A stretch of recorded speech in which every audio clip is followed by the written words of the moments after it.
ꯃꯌꯥꯝꯄꯨꯝꯅꯃꯛꯄꯨ ꯈꯨꯔꯨꯝꯖꯔꯤ ꯑꯃꯁꯨꯡ ꯇꯔꯥꯝ ꯅꯛꯆꯔꯤ ꯉꯁꯤꯁꯦ ꯉꯁꯤꯒꯤ ꯕ꯭ꯂꯣꯒꯁꯦ ꯑꯩ ꯀꯩꯝꯇ ꯂꯣꯏꯁꯤꯟ ꯈꯣꯠꯆꯤꯟꯕꯒ ꯎꯠꯇ꯭ꯔꯦꯕꯀꯣ ꯏꯔꯨꯖ ꯂꯣꯏꯔꯛꯄꯒꯤꯅꯦ ꯃꯀꯣꯛꯁꯨ ꯇꯨꯝꯃꯦ ꯉꯔꯥꯡꯗꯣ ꯊꯥꯎ ꯐꯖꯅ ꯇꯩꯔꯝꯕꯒꯤ ꯑꯗꯨꯅ ꯀꯩꯅꯣ ꯇꯧꯔꯦ ꯊꯥꯎ ꯇꯩꯕꯤꯗꯕ ꯀꯨꯏꯔꯦꯕ ꯑꯩꯁꯦ ꯉꯔꯥꯡꯇꯅꯤ ꯇꯩꯔꯤꯕ ꯑꯗꯣ ꯃꯌꯥꯝ ꯑꯩꯅ ꯑꯁꯤꯒꯤ ꯁꯦꯠꯁꯦ ꯌꯥꯝꯅ ꯅꯨꯡꯁꯤꯌꯦ ꯁꯤ ꯁꯦꯠꯁꯦ ꯌꯥꯝꯅ ꯐꯖꯩ ꯉꯔꯥꯡꯗꯣ ꯃꯃꯥꯅ ꯏꯅꯦꯝꯕꯣꯛꯅꯅꯦ ꯉꯔꯥꯡꯁꯦ ꯁꯤꯁꯦ ꯑꯍꯥꯟꯕ ꯄꯤꯕꯅꯦꯕ ꯑꯩꯉꯣꯟꯗ ꯑꯍꯥꯟꯕ ꯑꯩꯈꯣꯏ ꯑꯍꯨꯝꯃꯛꯇ ꯄꯤ ꯃꯧ ꯑꯍꯨꯝꯃꯛꯇ ꯑꯗꯣ ꯉꯔꯥꯡ ꯃꯃꯥꯅ ꯁꯤ ꯄꯤꯔꯝꯕꯅꯤ ꯑꯗꯣ ꯀꯂꯔꯁꯦ ꯐꯖꯩꯅꯦ ꯌꯥꯝ ꯑꯩꯉꯣꯟꯗ ꯌꯥꯝꯅ ꯄꯛꯆꯈ꯭ꯔꯦ ꯌꯦꯡꯉꯨꯅꯦ ꯀꯩꯅꯣ ꯃꯆꯨꯅꯦ ꯃꯩꯔꯤ ꯃꯆꯨ ꯍꯥꯏꯒꯗ꯭ꯔꯥ ꯀꯩꯅꯣ ꯌꯥꯝ ꯐꯖꯩ ꯑꯗꯨꯝ ꯊꯥꯏꯅꯒꯤ ꯁꯦꯠꯅꯤ ꯌꯥꯝ ꯄꯥꯝꯃꯦ ꯁꯤ ꯃꯃꯥꯅ ꯁꯤꯅ ꯄꯤꯕꯅꯤ ꯑꯗꯣ ꯑꯩ ꯉꯁꯤ ꯀꯣꯛꯁꯨ ꯇꯨꯝꯃꯦ ꯂꯨꯖ ꯂꯣꯏꯕꯒ ꯁꯤ ꯃꯃꯥꯅ ꯄꯤꯕꯁꯦ ꯁꯤꯁꯦ ꯏꯜꯂꯒ ꯑꯗꯨꯝ ꯁꯦꯠꯂꯒ ꯂꯥꯏ ꯈꯨꯔꯨꯝꯒꯗ꯭ꯔꯣꯕꯅꯤ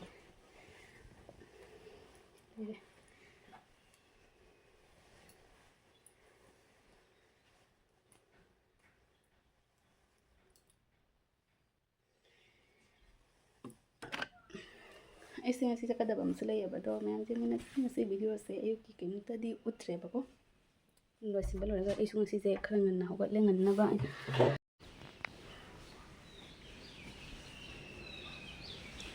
ꯇꯨꯝꯕꯤꯁꯨ ꯏꯔꯨꯅ ꯂꯣꯏꯈ꯭ꯔꯦ ꯑꯗꯣ ꯃꯥꯁꯨ ꯐꯤ ꯐꯧꯗꯣꯛꯈ꯭ꯔꯦ ꯂꯥꯏ ꯈꯨꯔꯨꯝꯅꯕꯒꯤ ꯇꯧꯔꯒꯦ ꯂꯥꯏ ꯀꯣꯟ ꯐꯦꯡꯗ꯭ꯔꯤ ꯃꯥꯜꯂꯤꯅꯦ ꯑꯩꯁꯦ ꯉꯁꯤ ꯃꯈꯥꯗ ꯍꯥꯟꯅ ꯀꯨꯝꯃꯦ ꯃꯈꯥꯗ ꯍꯥꯟꯅ ꯀꯨꯝꯃꯒ ꯋꯥꯏ ꯁꯤꯠꯆꯜꯂꯝꯃꯦ ꯑꯗꯣ ꯋꯥꯏ ꯇꯩꯕꯗꯣ ꯃꯥꯟꯙꯧꯅ ꯅꯪ ꯆꯥꯅꯕ ꯊꯛꯅꯕ ꯇꯧꯕꯒ ꯃꯊꯛꯁꯨ ꯂꯣꯏꯁꯤꯜꯂꯝꯈꯤꯔꯣꯏ ꯑꯉꯥꯡꯁꯨ ꯉꯁꯤ ꯉꯔꯥꯡꯗꯣ ꯏꯇꯩꯍꯟ ꯊꯦꯡ ꯂꯥꯛꯄꯅꯤꯅ ꯑꯉꯥꯡꯗꯣ ꯍꯧꯒꯠꯂꯒ ꯅꯤꯡꯉꯥꯏ ꯀꯜꯂꯦ ꯍꯥꯏꯅꯅꯦ ꯃꯊꯛꯇꯣ ꯂꯣꯏꯁꯤꯜꯂꯨꯔꯣ ꯍꯥꯏꯅ ꯑꯩ ꯃꯊꯛꯇꯤ ꯂꯣꯏꯁꯤꯜꯂꯝꯃꯦ ꯃꯈꯥ ꯁꯤꯠꯆꯜꯂꯒ ꯑꯗꯣ ꯀꯩꯅꯣ ꯇꯧꯔꯒꯦ ꯑꯁꯤꯁꯦ ꯂꯥꯏ ꯈꯨꯔꯨꯝꯅꯕꯒꯤ ꯇꯧꯔꯒꯦ ꯂꯥꯏ ꯈꯨꯔꯨꯝꯅꯕꯒꯤ ꯂꯥꯏ ꯀꯣꯟ ꯐꯦꯡꯈꯤꯒꯦ ꯑꯝꯇ ꯂꯥꯏ ꯀꯣꯟꯒ ꯐꯦꯡꯕ ꯂꯣꯏꯔꯒ ꯑꯩ ꯆꯠꯀꯗꯕ ꯑꯃ ꯂꯩꯕꯅꯤꯅ ꯌꯥꯝꯅ ꯇꯧꯔꯒꯦ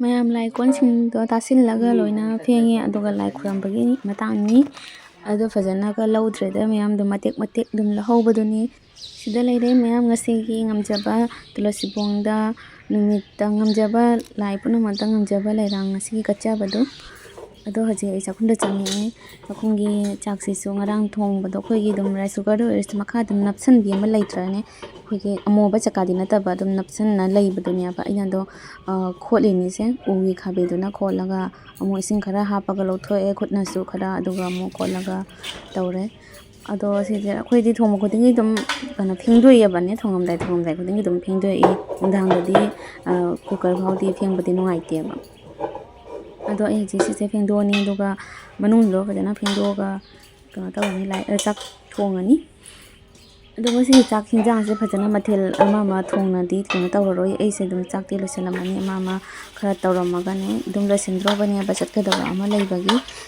ꯆꯥꯛꯁꯤꯁꯨ ꯑꯗꯨꯗꯨꯅ ꯀꯥꯔꯦꯟꯗꯁꯨ ꯏꯁꯤꯡ ꯁꯥꯍꯜꯂꯦ ꯁꯣꯝꯗꯁꯨ ꯁꯥꯍꯜꯂꯦ ꯍꯥꯏꯗꯤ ꯑꯅꯤꯃꯛꯇꯅꯦ ꯔꯥꯏꯁ ꯀꯨꯀꯔꯁꯤꯗꯁꯨ ꯑꯩꯅ ꯈꯔ ꯍꯥꯞꯄꯒ ꯁꯥꯍꯜꯂꯦ ꯑꯗꯨꯗꯒꯤ ꯁꯣꯝꯗꯁꯨ ꯀꯥꯔꯦꯟꯗꯁꯨ ꯇꯣꯉꯥꯟꯅ ꯁꯥꯍꯜꯂꯦ ꯏꯁꯤꯡꯗꯣ ꯈꯔ ꯍꯥꯏꯗꯤ ꯕꯣꯡ ꯕꯣꯡ ꯁꯧꯕꯗꯣ ꯍꯥꯞꯄꯗꯤ ꯌꯥꯡꯅ ꯀꯥꯠ ꯑꯣꯏꯅꯕꯒꯤ ꯍꯥꯏꯅ ꯑꯗꯣ ꯁꯤ ꯏꯁꯤꯡꯁꯦ ꯁꯥꯔꯕꯅꯤna ꯑꯗꯨꯝ ꯗꯥꯏꯔꯦꯛ ꯆꯦꯡꯁꯦ ꯑꯗꯨꯝ ꯁꯨꯖꯤꯜꯂꯅꯤ ꯍꯧꯖꯤꯛ ꯆꯦꯡ ꯑꯗꯨꯝ ꯆꯥꯝꯃ ꯈꯣꯠꯂꯒ ꯑꯗꯨꯝ ꯁꯨꯖꯤꯜꯂꯅꯤ ꯑꯗꯨꯒ ꯑꯩꯈꯣꯏꯒꯤꯁꯦꯁꯤꯁꯦ ꯃꯣꯇꯣꯔ ꯇꯧꯗꯣꯏꯅꯦꯕ ꯁꯤꯒꯤ ꯅꯨꯃꯤꯠꯁꯦ ꯑꯁꯤꯒꯤ ꯚꯤꯗꯤꯑꯣꯁꯦ ꯑꯩꯈꯣꯏꯒꯤ ꯅꯍꯥꯟ ꯃꯥꯔꯆꯀꯤ ꯗꯦꯠ 1 ꯅꯍꯥꯟ ꯆꯛꯁꯤꯕ ꯆꯤꯆꯦꯒ ꯏꯇꯩꯍꯟꯒꯤ ꯀꯩꯅꯣ ꯑꯦꯅꯤꯚꯔꯁꯔꯤ ꯅꯨꯃꯤꯠꯀꯤꯅꯦꯕ ꯚꯤꯗꯤꯑꯣꯁꯦ ꯑꯩꯒꯤ ꯐꯣꯟ ꯁꯤꯁꯨ ꯚꯤꯗꯤꯑꯣ ꯏꯗꯤꯠ ꯇꯧꯕꯗꯁꯨ ꯃꯇꯝ ꯂꯣꯏꯅ ꯈꯨꯖꯤꯟꯅꯅ ꯂꯩꯔꯦꯕ ꯑꯗꯨ ꯃꯌꯥꯝ ꯑꯩꯒꯤ Q&Aꯒꯤ ꯚꯤꯗꯤꯑꯣꯗꯨꯁꯨ ꯍꯧꯖꯤꯛꯁꯦ ꯁꯦꯝꯕꯁꯦ ꯃꯑꯣꯡ ꯆꯥꯗꯅ ꯂꯩꯔꯦ ꯑꯗꯣ ꯑꯩꯁꯨ ꯁꯨꯝ ꯆꯠꯊꯣꯛꯀꯗꯕ ꯑꯃ ꯂꯩꯕꯒꯤ ꯆꯠꯊꯣꯛꯎꯔꯦ ꯑꯗꯨꯗꯨꯅ ꯚꯤꯗꯤꯑꯣꯗꯨꯁꯨ ꯁꯦꯝꯕꯒꯤ ꯃꯇꯝꯁꯤ ꯏꯐꯪ ꯐꯪꯗꯅ ꯂꯩꯔꯦꯕ ꯑꯗꯣ ꯌꯦꯡꯒꯦ ꯃꯌꯥꯝ ꯉꯁꯤ ꯍꯌꯦꯡꯁꯤꯗ ꯑꯩ ꯃꯇꯝꯁꯤꯁꯨ ꯃꯊꯧ ꯇꯥꯕꯅꯤꯅ ꯃꯇꯝ ꯈꯛꯇꯪ ꯐꯪꯕꯗ ꯑꯩ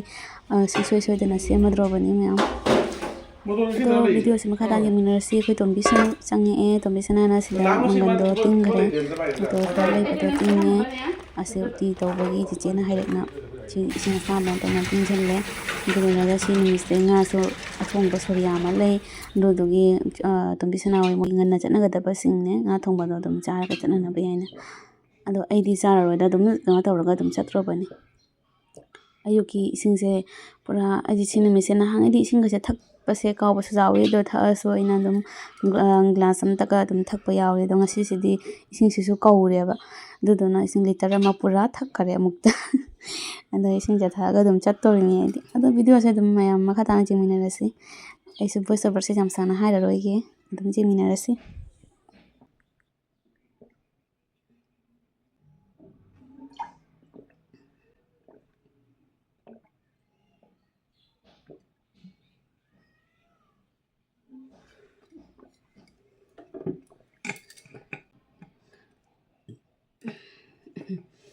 ꯃꯕꯨꯛ ꯍꯥꯏꯐꯦꯠ ꯊꯥꯡꯒꯠꯈ꯭ꯔꯦ ꯏꯁꯤꯡ ꯂꯤꯇꯔ ꯑꯃ ꯊꯛꯆꯜꯂꯦ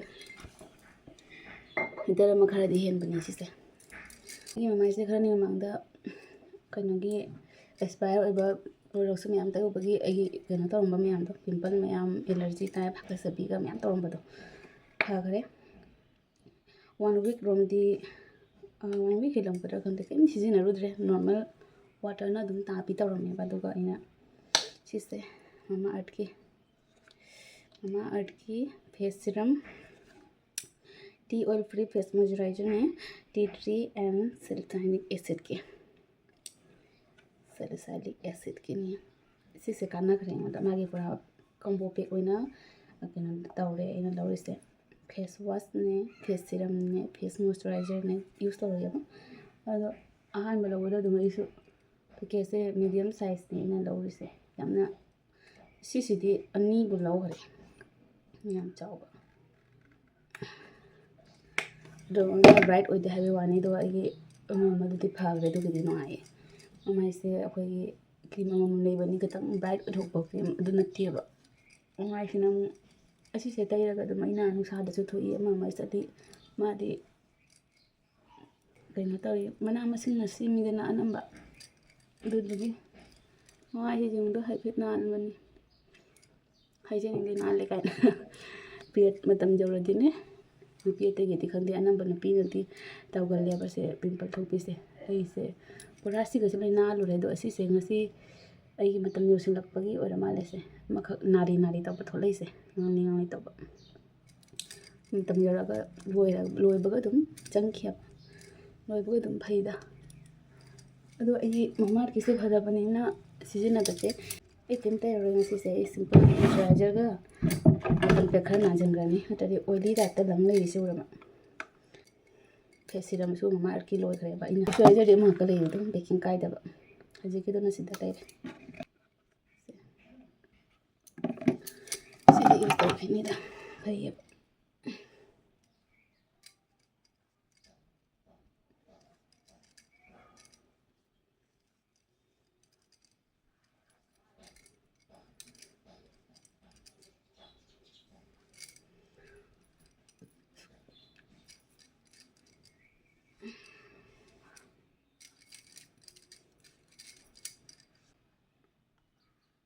मार्स की नहीं कंपेक्ट से मखन मखन सिजनरेदा आई ख्वाइदगी तांग सिजनगी से मनीष मल्होत्रागी याम तांग खरे दो 1000 हेन माने दो कंपेक्ट अदुदा कमाय तौरे हैबदा ऑफ लाकपा इंगोंदा कइनो लाकपागी ऑफर लाकपा दुगा इना दम लौसिनदा मनीष मल्होत्रागी फेस कंपेक्ट से आइना कइनो खक सिजनरमी तू खक सिजनरमी दु मतंददि तांगमन रे कदौदो नोय लौदरे तोपा लौरे अतोपा सु दम सुगर की सिजनरी यामिदा मार्स इन सिजनरे सुगर की ममा अर्थ की सिजनरमे 2-3 थोकना पिंपल की लेबनेबा दुदो फदी फै याम दुबने ममा अर्थ की पिंपल की द फै अदुदो याम तो तांगदबने 500 नुंगदरा 500 हेन ब्रा केनम तौबने यामनने वावरसु तलैने अमु तैथोइजुबा नि आई ngawe hai tare mase कंपेक्ट सु तैने तै सु थोइ हैना खंदे हिना दे तै बोलरगा हमको जम सुनाना मान थोइ है हैबिट अमा ओइ करे आई वास हाइफेटने एदि हैतेबा काबोकनीदा मथक्ता अखोगी इसागी शेप सिगा हाइफेट नान बतने इन हैरिसे तमदी तमनिंगे यामना इसागी ओइना नों फादो जहा program khangde party khangde any occasion da macha macha tholakpa da su dum haipet kejanaba haini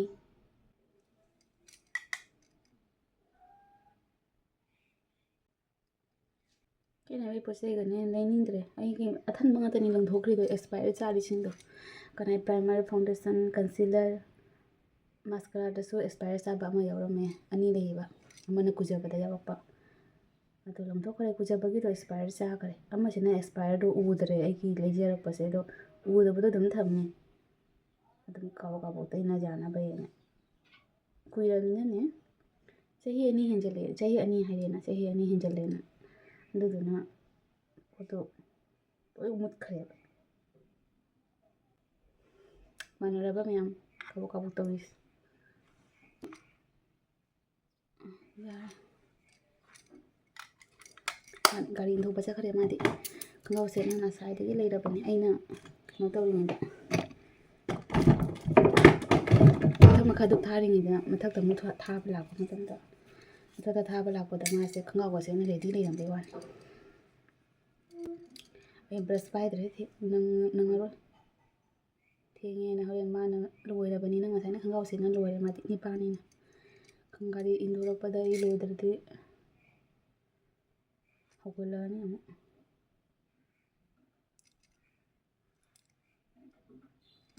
ꯁꯣꯔꯠꯀꯠ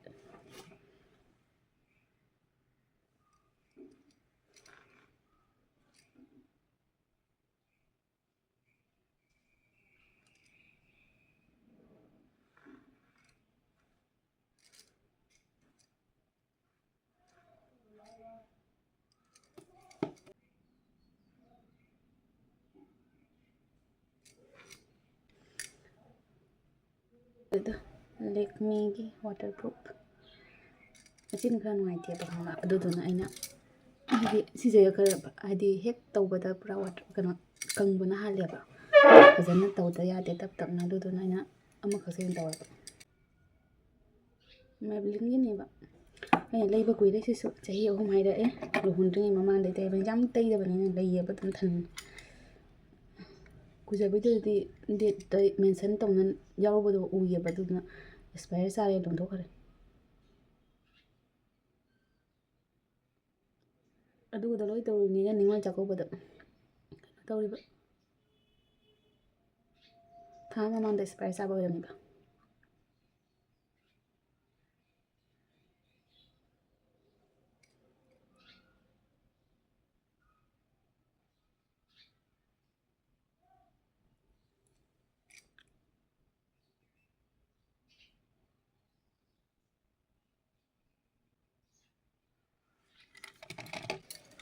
ꯐꯤ ꯃꯇꯦꯛꯁꯤꯅ ꯇꯩꯊꯣꯛ ꯇꯩꯁꯤꯟ ꯇꯧꯕꯒꯤ ꯆꯥꯟꯁꯤꯜꯂꯤꯅꯤ ꯇꯩꯊꯣꯛ ꯇꯩꯁꯤꯟ ꯇꯧꯕ ꯅꯨꯡꯉꯥꯏꯅꯕꯩ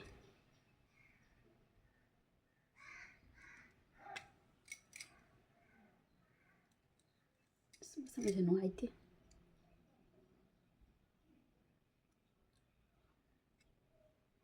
ꯌꯥꯔꯦꯗ ꯂꯣꯏꯔꯦ ꯀꯌꯥꯝ ꯂꯣꯏꯔꯦ ꯃꯥꯏ ꯄꯦꯟꯕꯤ ꯃꯥꯒꯤ ꯃꯥꯏ ꯄꯦꯟꯕꯤꯅꯤ ꯀꯌꯥꯝ ꯅꯨꯡꯁꯤꯅ ꯊꯣꯟꯕꯅꯤ ꯃꯥꯏ ꯄꯦꯟꯕꯤ ꯀꯩꯅꯤꯅꯣ ꯑꯣ ꯐꯔꯦꯅꯦ ꯅꯪ ꯂꯣꯏꯍꯧꯔꯕꯣ ꯆꯥꯍꯧꯔꯤ ꯃꯥ ꯑꯩꯁꯨ ꯌꯥꯎꯅ ꯆꯥꯕꯤꯔꯣꯏ ꯉꯁꯤꯗꯤ ꯏꯁꯤꯡ ꯂꯤꯇꯔ ꯑꯃ ꯊꯛꯆꯟꯈꯔꯦ ꯒꯠ ꯃꯥ ꯊꯥꯜꯂꯧꯅꯦ ꯃꯝꯃꯤꯅꯦ ꯈꯔꯒ ꯃꯝꯕꯁꯤꯒ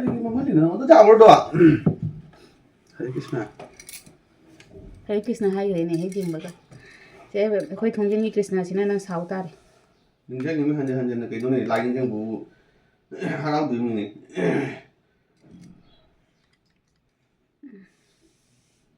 ꯐꯩꯔꯤꯔ ꯁꯨꯝ ꯕꯤꯟꯗꯤꯁꯦ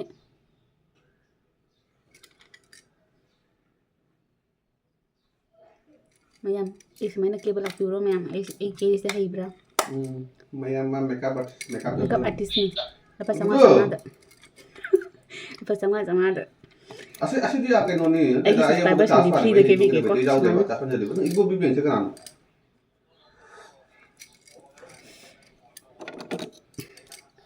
ꯃꯃꯥ ꯑꯥꯔꯠ ꯉꯥꯛꯇꯅꯤ ꯑꯩ ꯑꯅꯝꯕꯁꯦ ꯁꯤ ꯌꯥꯝ ꯅꯨꯡꯉꯥꯏꯌꯦ ꯗꯦꯂꯤ ꯌꯨꯁ ꯇꯧꯕꯁꯨ ꯌꯥꯝ ꯅꯨꯡꯉꯥꯏꯌꯦ ꯁꯤ ꯄꯥꯏꯕ ꯉꯝꯗꯦꯗ ꯀꯗꯥꯏꯗꯅꯣ ꯁꯤꯃ ꯇꯤꯟ ꯁꯦꯠ 3 ꯈꯛ daily use ki nungai ba red si di kitang tayo kanya si sina di yamai kitang tayo ni ay hazin kay liquid ka tayo ro nan Ani ke mari duka kya long ni. dry oi ba budi khara phare e ingam tha gi do lip balm le glycerin ne Lising taro ma hai ta di kono kana ga isa dum chela to se he nong de han ge gi chela ba chela je ge hong kong. tang kena na to ai ngam ka ta ro glycerin se injin phok thok pa ning chakhai ba ta ta ne mama ki red se na khai phet tai de ko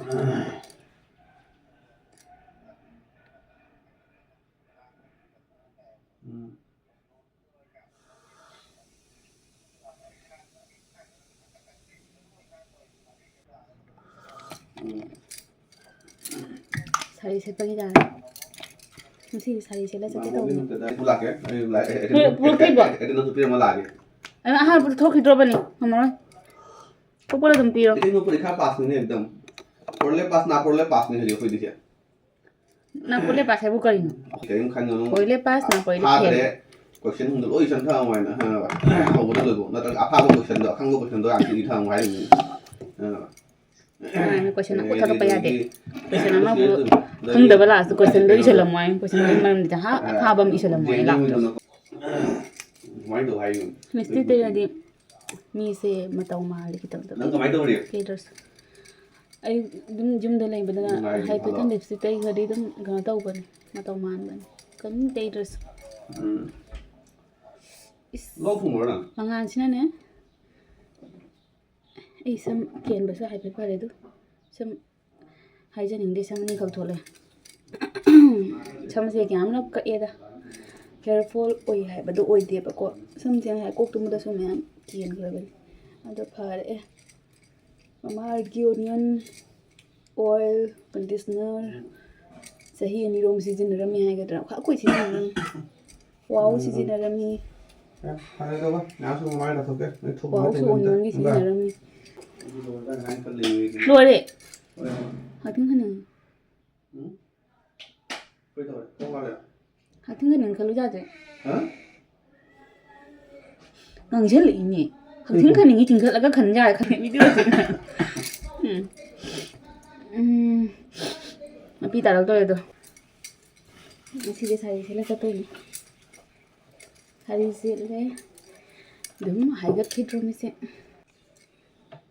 indulekha dandruff treatment indulekha gi ase se yam phai hair fall oiba hair dandruff leiba ai hakasa dana ne ngasi tumaga hayeng tang leiba da nongan ba duidin 2 days leiba ngam de hakasa da ling do phare e masam ken ba so aji jam masam ken re ba sikaya na dum Nindiya se jage. 580 ml ye se bag तक वहीं जहाँ लगे Indulekha dandruff treatment shampoo Ayurvedic proprietary medicine ma'am से याम फैये 580 ml ने आई सिबदी द मसा ख पितनो 5 ml लो लिखपदो मैम ट्राई तौरसु कायदे काने काना दे डैंड्रफ प्रॉब्लम जाम लैबा heavy dandruff and hair fall ओइबा ट्राई तौ यानी शैम्पू प्लस ऑयल दोदी अमनि फितो हेना काना गने मैम पुंगलोय लोरे अदो थोगे थोगे मैम वीडियो से मते मते तुम येंगे ai ko ne ai ta law ba do ai ni oi pai wai ni mo pai wai ni yung main da chama cha da chama cha ga kya me ni em ta kam ge pam ba ya ni bua pengi ni ama do thamam da ngon de piro thadung chak ren daw ri ni thadung chak ren daw ri mai ma thamam do re na ở dương nè halau cái đấy tôi hikat kare khana ga ja nahi ni khana ga yam ja nahi khana ga jam ja nahi ma ro ba jiu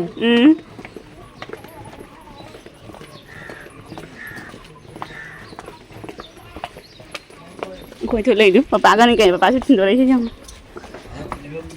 papa sao cái kia mama Kong phải nó chừng qua các hàng đâu có. Itong di Ibani first time ni se. Ada. Ibani mang ngasi ngan le. Ngasi na yan le. Ngai itu lepas. Customer আইবো বানি না যা না যা করে গেছে very fast নি high করে ঠিক আছে আর এখন কথা হলো তুমি যাও কি আমার কথা বলো নেহারেটা আমার বহুত मैं मसलन समझता हूं এরকম করিও না কিন্তু কোনো মাস্তি হে আছে নাই এটা না কিন্তু আমি যদি লোকেশন দিয়ে লাগে তো তুমি আমারে কল করে আমি বলে মারবো কিন্তু এটা কইও না যে কাস্টমারে ফোন করছে কাস্টমার নাই এটা নাই এটা কইও না ঠিক আছে ইম্পর্টেন্স কি হে বুঝতো ঠিক আছে 여우들이 다 까이도는 여기 있어 살려라 봐 그냥 खाली 여우들 말래 그냥 खाली 핵 만나기 바जार 컴버도 여우래 그다음 와리 마이 스쿨 이나 진짜 이 비디오다 오래 만 정거도 당근에 매워 nó sẽ fruit proper Fruit tới cầu rồi. fruit thế Nó sẽ hấp đi xuống nữa. hấp đi nè ये कित को जरूरत है युंदा Được rồi. पानी चली हलक को चली जरूरत है एक तो जरूरत साक पूछा तो लगाओ कोई मन से चली से मम चौकी युंदा नी तो उल्ला रोय या हान बनी ना नुआइते मी मी युंदा वीडियो का पतो के नो हाइने लगा नो करे mayamna tombisinaagi school kadomdano oina yamna hangbani toina ado magise silchar hospital rodromdani ado chichena se dum thangakrabani lambi school gi phajana tawna dona ina video se lambi gi de yaudreba ado ma changhore hozik se imaman dum laye ma haje gari mayam sina klik klik klik klik daw mi am se jom pa je na ko mo sa je hangi de ma je na kera fut law ngasi se chiche ga ite henga gi 4th anniversary ni aba ado to gi ai ga tombiga haina daga to bane aba dum se chiche gi se lei bane law bane ado yimana se hoi tombi na moi te hengi law bane ado yang la roge akano aina haje ka khala ni aina hai khare này hoi tombi su le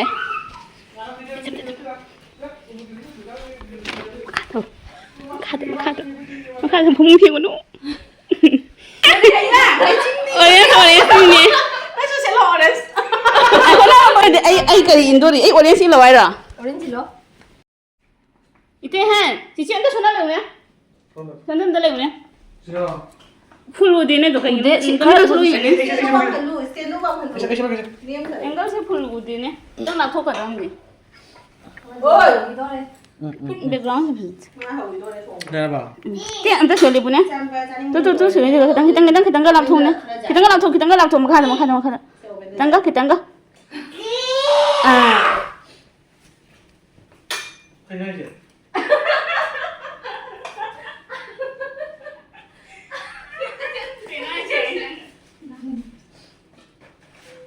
Ê, tôi muốn thở tôi mà đi.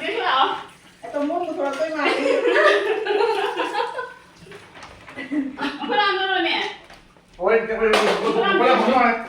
오케이.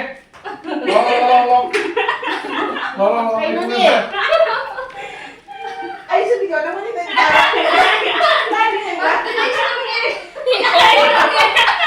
nangga tadi nggak bisa nangin awal itu deh Ai xin giờ nó mới đi rồi đi. Ai xin cái. Ai đi đâu tadi thangat deh. Ai đi nằm xin. cái này làm gì cái đó em muốn cái gì đâu đó em muốn cái máy đâu Dạ rồi.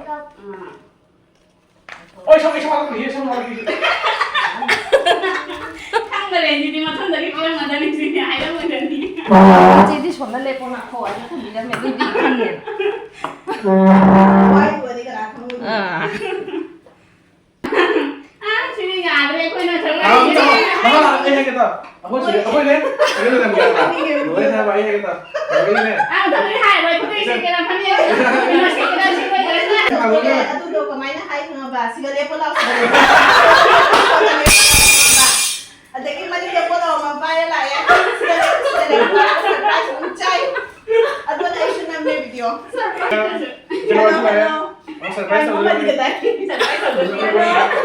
Anh cái chẳng nói rồi chứ. Anh cái gì mà thú luôn lẹ. hello Anh phải surprise video pin đi với video ấy chứ đi không? Không có vậy rồi. chả nó mà lao lên năng sụp 내가 봐도 도짠이네. tiền là hàng tiền bay nữa tiền dân năng kilo đấy không nó không gì. Mà sao thế tiền bay thì đâu phải đồng nhỉ? 라라. 도짠이네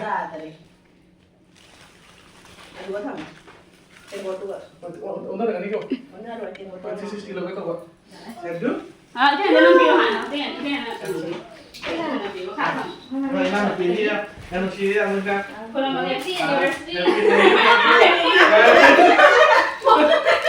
แต่ว่านี่รู้สึกไรสิ โอ้ my god ดูว้าวโอ้ว้าว Ngay cái thời gian san pa mà cũng chơi bơi luôn mình đang chơi hít ta ra đây Quên ngày thì chị chết rồi. pa mày cái là đây nó phải đây rồi mà đi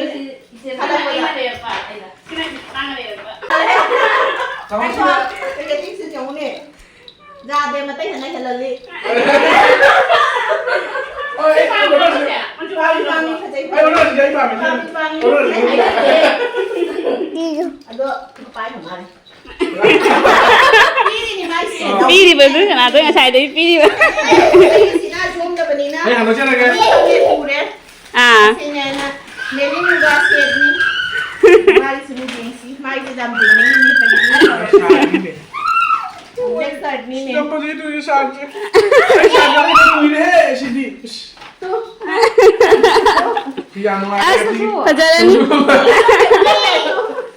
Yang mengajar. Cuma di oleh petang tu yang masih lagi.